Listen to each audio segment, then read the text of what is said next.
আমাদের এক ভাই প্রশ্ন করেছেন যে পবিত্র কাবার আদলে মঞ্চ বানিয়ে খোলামেলা নাচের যে দৃশ্য দেখা যাচ্ছে, খোদ রিয়াদে আমরা দেখেছি যে এমন একটা নাচ এবং এই অনুষ্ঠান যেটা এখন নেট দুনিয়ায় ভাইরাল হয়ে পড়েছে। পবিত্র কাবার আদলে তৈরি হয়েছে মঞ্চ, আর সেই মঞ্চেই নাচ গান করেছেন জনপ্রিয় পপ তারকা জেনিফার লোপেজের মতো শিল্পীরা। শুধু কি তাই, খোলামেলা পোশাকে সেখানে অনুষ্ঠিত হয়েছে ফ্যাশন শো। এমন কিছু ছবি ও ভিডিও ছড়িয়ে পড়েছে সামাজিক যোগাযোগ মাধ্যমে, যা নিয়ে বিশ্বজুড়ে বইছে সমালোচনার ঝড়।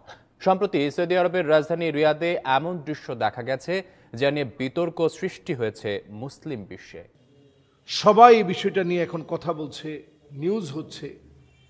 এই বিষয়টা নবীজি সাল্লাল্লাহু আলাইহি ওয়াসাল্লামের পবিত্র জবানের সে হাদিস আমাদেরকে স্মরণ করিয়ে দিচ্ছে। নবী সাল্লাল্লাহু আলাইহি ওয়াসাল্লাম ইরশাদ করেছেন, লা ইয়াবকা বাইতুন মিনাল আরব ইল্লা দাখালাতহু। আরবের এমন কোন ঘর থাকবে না যেই ঘরের ভিতরে ফিতনা থাকবে না। ঘরে ঘরে রন্ধ্রে রন্ধ্রে ফিতনা ঢুকে যাবে। আজ দুঃখজনক সত্য, নবী সাল্লাল্লাহু আলাইহি ওয়াসাল্লামের ভবিষ্যৎবাণী আরবকে নিয়ে করা এই ভবিষ্যৎবাণী এতটাই সত্য হয়েছে, পুরাপুরি হয়েছে, আজকে সারা বিশ্ব অবাক হয়ে যাচ্ছে। অবাক বিশ্ব, অবাক পৃথিবী। নবী সাল্লাল্লাহু আলাইহি ওয়াসাল্লামের ভবিষ্যৎবাণী এতটা ফলে গিয়েছে।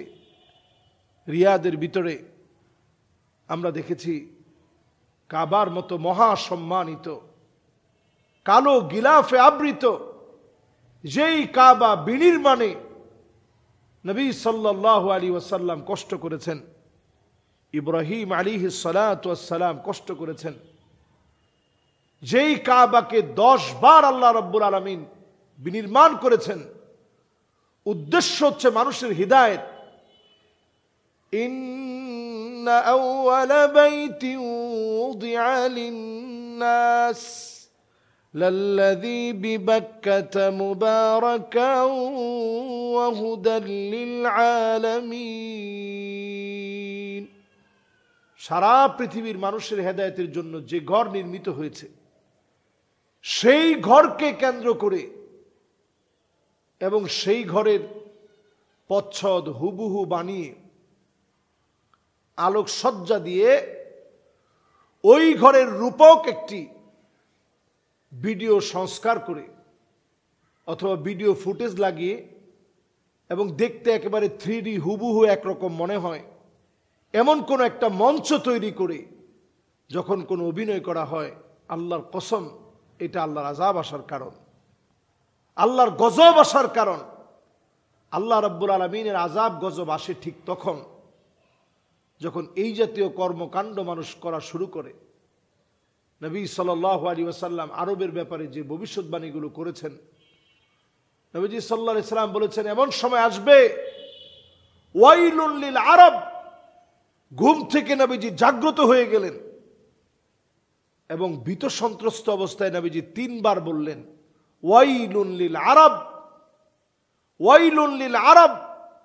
আরবের ধ্বংস, আরবের ধ্বংস, আরবের ধ্বংস। সাহাবাই কেরাম প্রশ্ন করলেন, উম্মে সালামা রাদিয়াল্লাহু তাআলা আনহা প্রশ্ন করলেন, ইয়া রাসূলুল্লাহ, আমাদের মাঝে এত নেককার মানুষ আছে, আমরাও কি ধ্বংস হয়ে যাব? নবীজি সাল্লাল্লাহু আলাইহি সাল্লাম বললেন, হ্যাঁ, তোমরাও ধ্বংস হয়ে যাবা। ইদা কাসুরাল খাবাস, খারাপই যখন তোমাদের মধ্যে বেড়ে যাবে, পাপাচার, অশ্লীলতা, পঙ্কিলতা, অন্যায় যখন বেড়ে যাবে, তখন তোমরা ধ্বংস হয়ে যাবে। ইদা কাসুরাল খাবাস, খারাপই বাড়লে ধ্বংস হয়ে যাবে। আজকের পৃথিবী আমরা জ্বলন্ত প্রমাণ দেখতে পাচ্ছি। আরব দেশে এতটা বন্যা হচ্ছে যেটা একসময় কল্পনা করা যেত না। এগুলো আল্লাহ তাআলা এমনিতেই দেন নাই। রিয়াদে বন্যা হচ্ছে, আল কাসিমে বন্যা হচ্ছে, হাইলে বন্যা হচ্ছে, মক্কা মদিনায় বন্যা হচ্ছে, জেদ্দায় বন্যা হচ্ছে। এগুলো একসময় কল্পনা করা যায় না। এগুলো আল্লাহ কেন দিচ্ছেন? এগুলো আমাদের পাপের ফসল। কোরআনুল কারীমের সূরা মায়েদার ভিতরে আল্লাহ রাব্বুল আলামিন বলেন, ফাইন তাওয়াল্লাউ, এর পরেও যদি তোমরা ঘাটতেরামি করো, ফা'লাম আন্নামা ইউরিদুল্লাহু আইয়ুসিবাহুম বিবাদি যুনুবিহিম, তোমরা জেনে রাখো আল্লাহ রাব্বুল আলামিন কিছু কিছু অন্যায়ের কারণে আল্লাহর পক্ষ থেকে আল্লাহ আযাব দিবেন, গজব দিবেন, ধ্বংস করবেন। আজ আমার কাছে মনে হচ্ছে পুরোপুরি সেই আযাব গজব আসার সময় হয়ে গেছে। কাবার আদলে আপনি মঞ্চ বানিয়ে উলঙ্গ মহিলাদেরকে দিয়ে আপনি নাচাবেন, চতুর্দিকে মিউজিক বাজবে। যেই নবী পৃথিবীতে আসলেন লিউকাসসিরাল মাজামির, সব একতারা দুতারা সেতারা ভেঙে টুকরা টুকরা করে দিবে, সেই শহরকে আপনি গান বাজনার শহর বানাবেন। আল্লাহর আযাবকে ভয় করেন। নবী সাল্লাল্লাহু আলাইহি সাল্লাম বারবার সতর্ক করে গেছেন, আরবের জন্য ভয়ের কারণ সামনে আসছে। আরব ধ্বংস হওয়া মানে মুসলিম উম্মাহ ধ্বংস হওয়া, আরব ধ্বংস হওয়া মানে আমরা ধ্বংস হয়ে যাওয়া। আজকে আরবের ভিতরে সব সবুজ হয়ে যাচ্ছে। এই আলামতগুলো ভয়াবহ আলামত। নবী সাল্লাল্লাহু আলাইহি সাল্লামের এই আলামতগুলো আমাদেরকে স্মরণ করিয়ে দিচ্ছে আরো বড় বড় ধরনের আযাব আসছে। আযাব গজব থেকে যদি বাঁচতে চান, নিজেদের ঈমানকে ধারণ করেন, সংরক্ষণ করেন, ঈমানের উপরে চলেন। আর আরব বিশ্বের জন্য হতাশা, যেই আরব বিশ্বে আমরা দেখতে পাচ্ছি উলঙ্গ নাচ গান হচ্ছে। মাদায়েনে সালেহ, যেই জায়গা আল্লাহ তাআলা গজব দিয়ে ধ্বংস করছেন। নবীজি তাবুক যাওয়ার পথে মাদায়েনে সালের পাশ দিয়ে যাচ্ছিলেন। নবীজি বলতেছিলেন, সালেহ আলাইহিস সালামের উট যেখানে পানি পান করছে, এই জায়গাটা ছাড়া অন্য জায়গায় তোমরা বেশিক্ষণ দাঁড়ায়ও না, আল্লাহ না জানি কোন সময় তোমাদের উপরে আযাব দেয়। আর নবীজি বলতেছিলেন, ইল্লা ওয়া আনতুম বাকুন, কাঁদতে কাঁদতে তোমরা এই জায়গা থেকে পার হয়ে যাবা। আর সেই জায়গার ভিতরে এখন নতুন করে সেটাকে কিভাবে বিভিন্ন কনসার্টের জন্য উন্মুক্ত করা যায়, এই প্রচেষ্টা চলছে। প্রিয় ভাইরা, শুধু তাই না, আমরা খুব অবাক হই এই দৃশ্যগুলো দেখলে। সৌদি আরবে নারীদের এখন মুখ খুলে চলাফেরা, ড্রাইভিং লাইসেন্স, দোকানে দোকানে নারী, অবাধ বিচরণ, জায়গায় জায়গায় সিগারেট টানা, নারীরা সিগারেট খাচ্ছে। রক্ষণশীল সৌদি অল্প কয়েকদিনের মধ্যে ধ্বংসের দ্বার প্রান্তে। আমরা দেখছি এমনও দৃশ্য, যেই দৃশ্য আমাদেরকে ভীত সন্ত্রস্ত করে।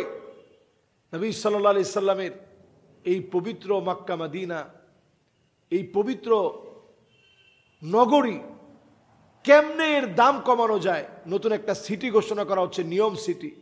সেখানে ট্যাক্সি থাকবে, উড়ন্ত ট্যাক্সি, রোবট থাকবে, সব প্রযুক্তি সেখানে থাকবে, প্রযুক্তির কোনো অভাব নেই। সেখানে জায়গায় জায়গায় বার থাকবে, কূটনীতিকরা সেখান থেকে লাইসেন্স করা থাকবে, সেখান থেকে মদ পান করবে। এরকম আরও বহু বিষয় সেখানে আছে।